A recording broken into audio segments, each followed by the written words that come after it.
Bonjour, je suis Daniel Aucoin, l'entraîneur-chef du Club d'aviron Terrebonne. Ici, au complexe sportif Terrebonne, on a souvent des gens qui utilisent nos ergomètres. Alors, la première chose à laquelle il faut penser avant même de s'entraîner, c'est d'ajuster l'appareil à ses besoins. Alors, la première chose, c'est le facteur de résistance. On peut ajuster le facteur de résistance. Un champion olympique, un homme costaud qui s'entraîne à longueur d'année, va s'entraîner à un facteur de résistance de 130. Ce qui vous donne environ 5-6 sur l'échelle avec les gros chiffres ici. Une femme olympienne va s'entraîner à environ 120 de facteurs de résistance, donc environ 4-5. Alors, la majorité des gens qui s'entraînent ici, au complexe sportif, devraient s'entraîner quelque part entre 3 et 6 sur l'échelle des gros chiffres sur la roue.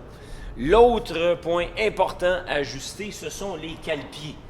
Un homme qui chose de longs souliers, là, des 13-14, va placer ses cale-pieds à environ un trou de libre en haut. Une femme avec des petits pieds va se retrouver avec 4 ou 5 trous de libre en haut.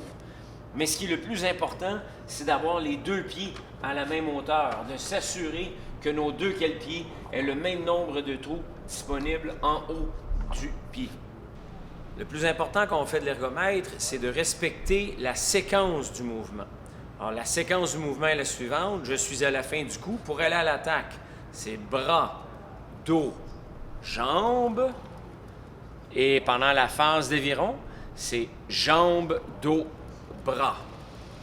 Donc, je répète.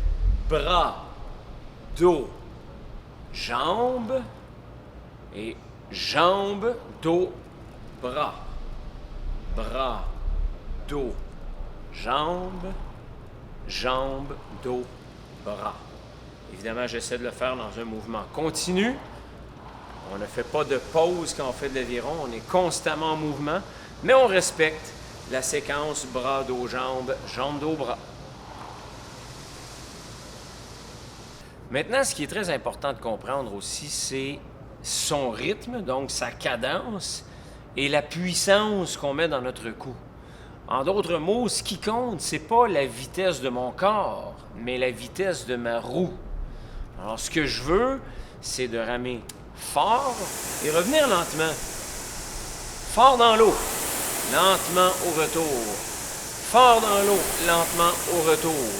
L'erreur classique que l'on voit tout le temps, c'est les gens qui rament vite, vite, vite, vite, mais qui rament pas fort. C'est un exercice qui n'est pas vraiment utile, ça ne vous donne rien de faire ça.